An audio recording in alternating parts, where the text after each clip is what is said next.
guys, welcome back to my channel. Thank you so much for coming back to my channel and watching my videos. And yes guys, I am home now and it feels so good. You know what, hamro yo weekend it went like that. I don't know where it went. It went so quickly. By the way, म हिजो चाहिँ एउटा jewellery शपमा गएको थिए जसको video चाहिँ मैले हिजो अपलोड गरेको छु. लेटेस्ट ज्वेलरीहरु जुन चाहिँ अवेलेबल छ जय श्री कृष्ण ज्वेलर्स कोमा. Go ahead and watch that video. अनि हिजोको भिडियोमा चाहिँ मैले कसरी हमेल बनाउँछ फ्रम स्क्रैच भनेर पनि देखाएको छु किनभने हिजो आई वाज लकी दाइको चाहिँ एउटा हमेलको अर्डर आएको रहेछ. So yeah Hee showed me how to make hamel from scratch. So definitely go ahead and watch that video and give me a thumbs up guys and support our Nepali people and go ahead and check them out. I know they make really awesome jewelries and it is worth checking. And yes guys, that's about it. And guys, आजको weather guys, it's so depressing. I'm telling you. By the way, मैले हाम्रो घरको heater on गरेको छु अहिले. It's so cold. I'm not gonna lie guys. UK को weather sometimes मैले बुझ्नै सक्दिन. Last week हो कि यो भन्दा अगाडि चाहिँ it was so nice. म बाहिर गएर चौरमा बसेर घाम तापेर बसेको थिए अनि त्यसपछि चाहिँ मेरो फोन ओभरहिट भएर चाहिँ मैले फोन पनि युज गर्न पाएको थिएन. मेरो आइफोनले चाहिँ don't use it, only use it when it's an emergency भनेर मेसेज दिएको थियो. एन्ड सिरियसली गाइज युके को weather is the worst. But या के नै गर्न सकिन्छ, त्यही भएर I'm just putting my heater on and I have cooked my breakfast already. Did some chores होइन, लुगाहरू घुमाउनेमा हालेको छु, माथि हल्का सफा गरेँ. And yes guys I'm gonna go head and eat something now and I will show you what I'm eating today. So for my breakfast म चाहिँ यो एलो म्याङ्गो जुस खाँदैछु जुन चाहिँ मैले हिजो नेपालीको दोकानबाट किनेको थिएँ. अनि toast, mushroom, hash brown, sausage, tomato अनि egg. English breakfast हो and I'm super hungry. 10 बजिसकेको छ. So yeah, I'm gonna go ahead and eat this guys. So guys, it's lunch time र मसँग टन्नै मोमोहरु छ. मेरो अन्ता दिदीसँग कुरा भएको थियो. So I'm gonna go to Anta दिदी's place and take the momos. अनि मेरो हिजो नर्थहोल्टमा किनेको स्पाइसी विंग्सहरु पनि टन्नै छ. त्यो लिएर दिदीकोमा गएर खानु पर्ला. मेरो बुढा नि उतै आउँछु भनेछ. र गाइस अन्ता दिदीकोमा चाहिँ म जान्छु किनभने अन्ता दिदीको चाहिँ बच्चाहरु छ र दिदी बच्चाको होल सामान दुध खानेकुराहरु बोकेर आउँदा दिदीलाई एकदमै ह्यासल हुन्छ. त्यही भएर चाहिँ म प्राय जसो दिदीकोमा नै जान्छु किनभने दिदीले चाहिँ इन्सिस्ट गर्नुहुन्छ मलाई उता नै आऊ भनेर. सो बेसिकली म चाहिँ मेरो घरको खानेकुरा बोकेर दिदीकोमा जान्छु अनि त्यही लन्च बनाएर खान्छ हामीले. इट्स फन एज वेल एक्लै खानु भन्दा त मिलिजुली बाटेर खानु नै राम्रो हो. त्यही भएर हामीले त्यस्तो गर्छ. So I'm gonna show you what I'm taking. यो स्पाइसी विंग्स चाहिँ म लिएर जाँदै हो गाइज. र यो चाहिँ स्पाइसी विंग्स र चिप्सको कम्बो थियो. मेरो बहिनीले चाहिँ चिकन खाँदैन त्यही भएर he gave this to me. मेरो बुढाले चाहिँ झुकेर ल्याइदिएको रहेछ त्यही भएर we have so many हैन. यो पनि दिदीकोमा लिएर जानु पर्ला. यदि तपाईहरुले नर्थको स्पाइसी चिप्स र चिकन खाएको छ भने do let me know guys. It's like a drug I'm not kidding. It is so delicious. एकचोटी खाएपछि चाहिँ you will crave for that every single time momo खायो भने क्रेभिङ हुन्छ नि त्यस्तो. त्यो चिप्स चाहिँ हेर्दाखेरि लाइक रातो रातो हुन्छ, मसालाहरु हालेर मोलेको हुन्छ. विंग्स भन्दा पनि चिप्स मिठो हुन्छ त्यो नर्थहोल्टको.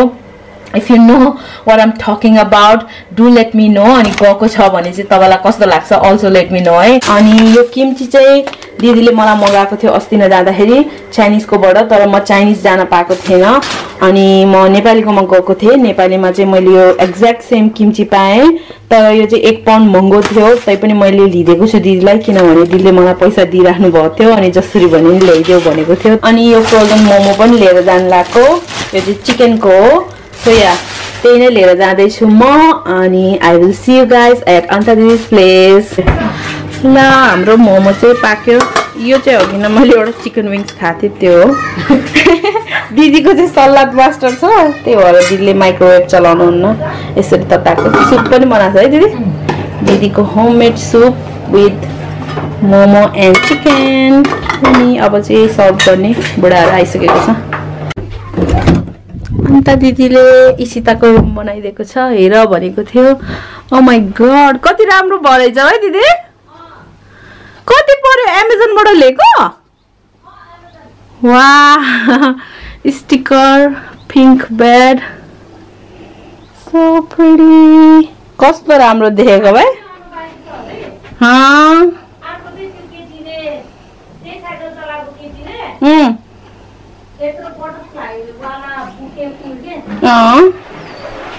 राम्रो देखेछ इशिताको कोठा.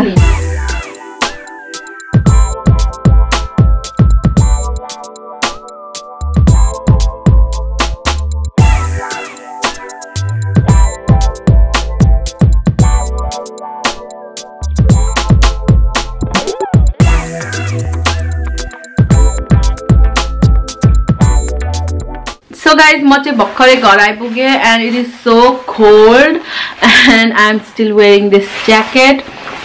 I will just remove it and cook something. अहिले चाहिँ हामी लड्डु खाँदै हो. लड्डु नेपाली दोकानबाट नै लिएर आएको. कति भयो 3 पाउन्ड पर्यो क्या. And it is really good. अन्त चाहिँ हामी म दिनभरि बसेँ.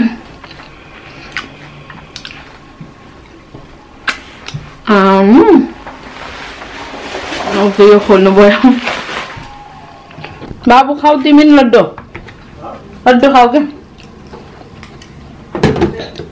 लड्डु र चिया. फेरि बजायो सुपर क्याट. यो देखाउँछु भनेको क्या. यो चाहिँ मलाई अन्त दिदीले दिएको.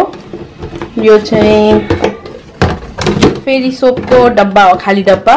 तर यसलाई चाहिँ यसरी खोल्न मिल्छ. As you guys can see मेरो चाहिँ मैलाहरू मैले समथिङ लाइक यस्तो डब्बामा राख्थेँ. तर यु नो क्लोज गर्न मिल्थेन नि त.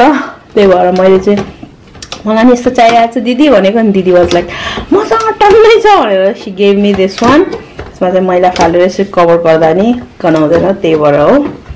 सो यसलाई यहाँ राख्दिउँ. सो गाइज म चाहिँ अब लन्च बनाउँदै हो. आई मिन डिनर बनाउँदै हो. अनि डिनरमा चाहिँ म सुकुटीको छुप्पो परेको तरकारी बनाउँछु. चिप्ले भेन्टा र आलु अनि साग अनि भात अभियसली. सो या दाल चाहिँ बनाइ राख्दैन किनभने म र मेरो बुढालाई दुईटालाई खासै दाल एभ्रीडे बेसिसमा चाहिँ मन पर्दैन. सो यति बनाउने हो अनि चप्प लाएर डिनर खाने. सो अहिले चाहिँ म साग पकाउँदैछु. साग चाहिँ फर्स्टमा बनाउँछु किनभने 2-3वटा प्यानमा मैले प्रायः जस्तो कुकिङ गर्दिनँ. एउटै प्यानमा बनाइदिन्छु. पहिला साग बनाउँछु, त्यसपछि सुकुटी अनि चिप्ले भेन्टा र आलु बनाउनु पर्ला. सो मेरो साग चाहिँ रेडी भइसकेको छ गाइस. अनि सुकुटीको तरकारी पनि पाक्दैछ.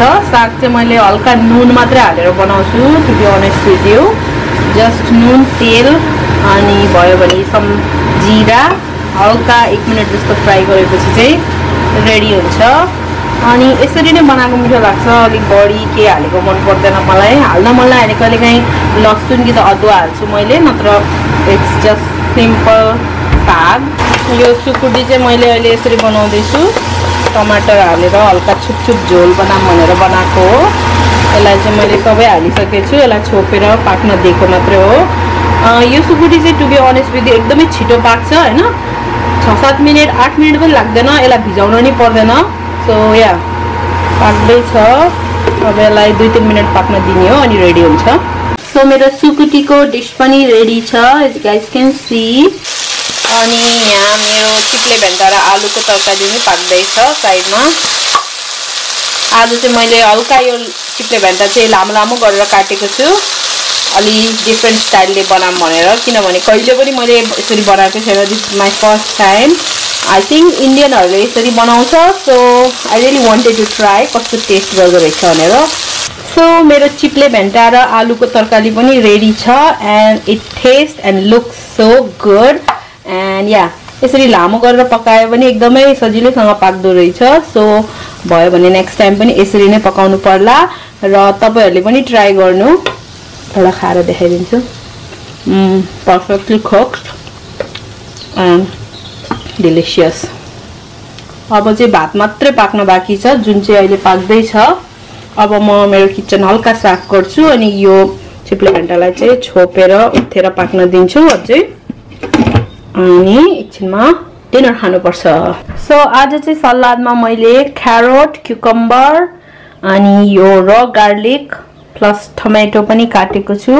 र सलाद चाहिँ मेरो लागि अ मस्ट हो. हाम्रो लन्च चाहिँ रेडी छ. सुरु है त. खाइसकेपछि सुरु है त भन्ने.